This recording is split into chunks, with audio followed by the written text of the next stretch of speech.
Hello guys, आज हम 12th class second chapter का थर्ड लेक्चर में आगे का पोर्शन पढ़ेंगे। इसके पहले के नोट्स आप मेरे पहले की वीडियो में देख सकते हैं। तो शुरू करते हैं आज का आगे का पोर्शन। भ्रूणपोष का विकास। भ्रूणपोष की रचना त्रिशैलियन के बाद इसका कार्य जाइगोट को पोषण देना होता है। जिम्नोस्पर्म में भ्रूणकोश एंडोस्पर्म का कार्य करता है। ये इम्पोर्टेंट है। इसके 3 प्रकार होते हैं। मुक्त केंद्रकीय भ्रूणपोष,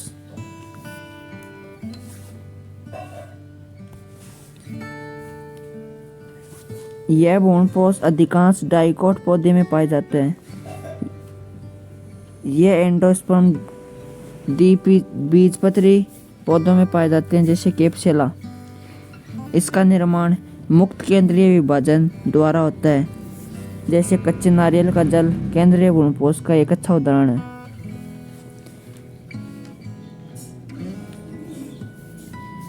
कोशिकीय भ्रूणपोष। इसमें प्राथमिक भ्रूणपोष केंद्रक के प्रत्येक केंद्रक विभाजन के बाद कोशिका द्रव्य भी विभाजित होता है। इसमें एक भी मुक्त केंद्रक नहीं पाए जाते। इसके एग्जाम्पल दथुरा और बलसेम। हेलोबियल भ्रूणपोष। इसमें कोशिकीय तथा मुक्त केंद्रक दोनों के गुण पाए जाते हैं, जिसके कारण यह बहुकेंद्रकीय हो जाता है। अंत में एक साथ भित्ति निर्माण या कोशिका द्रव्य विभाजन हो जाने से यह भी कोशिकीय भ्रूणपोष में बदल जाता है। इसका एग्जाम्पल है एस्पनोडुलस।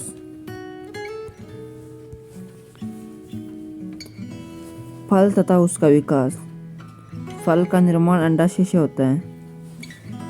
जिस फल का निर्माण अंडाशय से होता है उसे सत्य फल कहते हैं।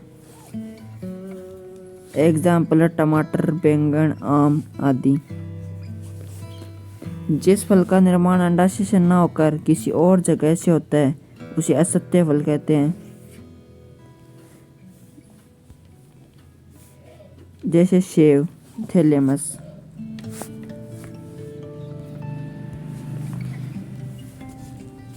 निषेचन के बाद ओव्यूल बीज बनाता है, अंडाशय फल बनाता है।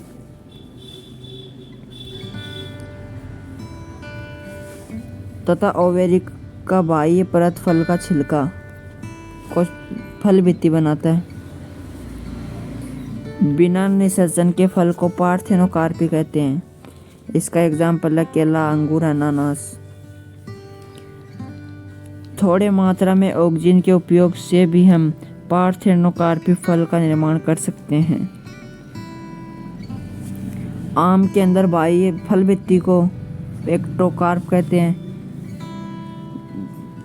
बीज के गुद्देदार भाग को मेसोकार्प कहते हैं तथा उसके बीज को एंडोकार्प कहते हैं।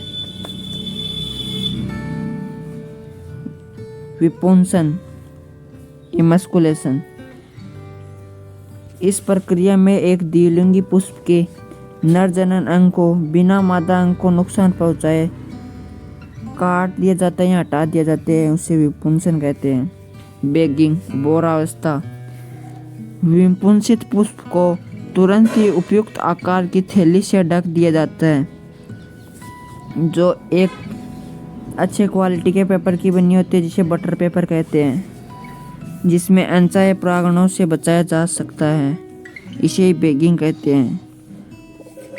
और अच्छी तकनीक है, इस कारण इसे टैगिंग भी किया जाता है, जिससे पौधे की पहचान हो जाए।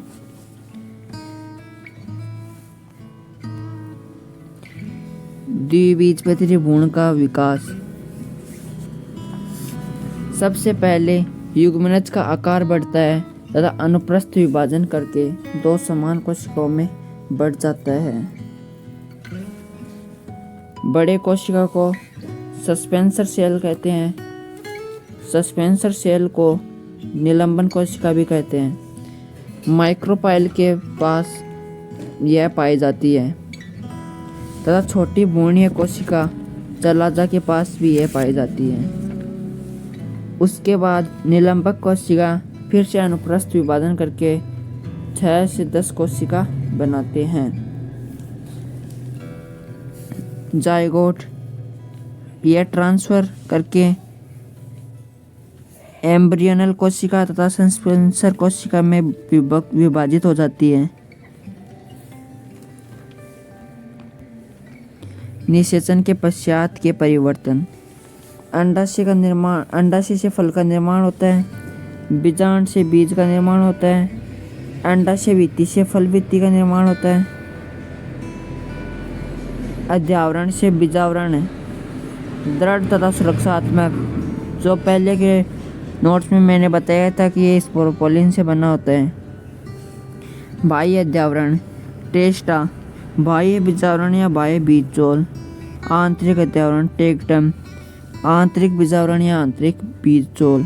बीजांडकाय नष्ट हो जाता है, कभी कभी प्रीभ्रूण पोष के रूप में उपस्थित रहता है। सहायक व प्रतिमुखी कोशिकाएं, जिसे सिनर्जिड व एंटीपोडल सेल भी कहते हैं, नष्ट हो जाती है। बीजांड की नाभिका, बीज की नाभिका बीज पर निशान के रूप में होती है। बीजांड व्रंत, बीज व्रंत सामान्यतः टूट जाता है।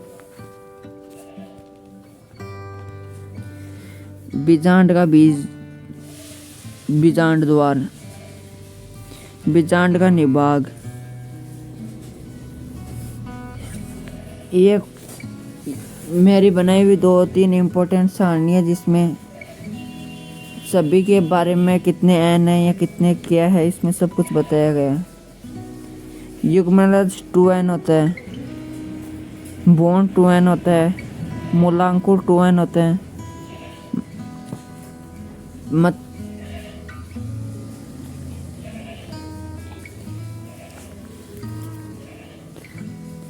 इसमें सभी जितने भी अंग वह सभी 2n होते हैं।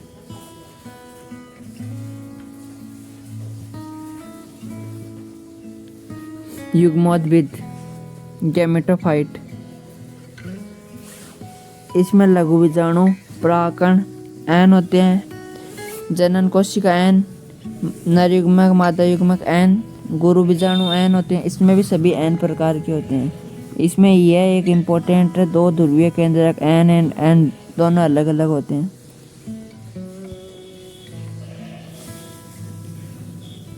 सबसे इम्पोर्टेंट भ्रूणपोष कितने n होता है? 3n। पुंकेसर कैसे कहाँ से बनता है? लघु बीजाणु पर्ण, अंडक गुरु बीजाणु पर्ण, परागकण लघु बीजाणुधानी, बीजांड अध्यावरण युक्त गुरु बीजाणु, अंड मादा युग्मक, स्पर्म नर युग्मक, जननशील परागकण नर युग्मोद्भिद, भ्रूणपोष मादा युग्मोद्भिद। निलंबक कोशिका के सबसे ऊपर का भाग हाइपोप्टोरियल सेल कहलाता है और अंतिम कोशिका हाइपोफाइसिस कहते हैं। भ्रूणीय कोशिका 2 ऊर्ध्वाधर तथा एक अनुप्रस्थ विभाजन करके 8 कोशिका बनाते हैं, जो पौधे